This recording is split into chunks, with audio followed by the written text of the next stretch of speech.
This restaurant had a piece of artwork that needed better lighting, and the fixture already there wasn't cutting it. It was a cold cathode lighting, run off a ballast, and that created two problems. No neutral conductor, and the ballast boosted voltage past what I could safely tap into. No pulling power from the existing fixture. That was off the table. The nearest available power was a pot light, so that's where I went. I fished a cable from the pot light through to the space above where the new accent light needed to sit. That cable run is really what makes or breaks this kind of job. Get it there clean, and everything downstream is easy.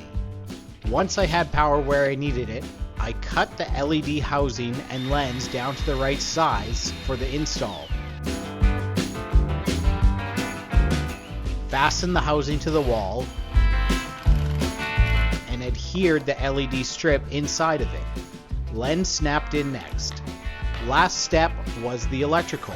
Spliced the driver, then spliced into the pot light circuit. And there it is, artwork properly lit. Sometimes electricians do sweep up. Like, share, subscribe, comment down below, and ring that bell. We'll catch you on the next one.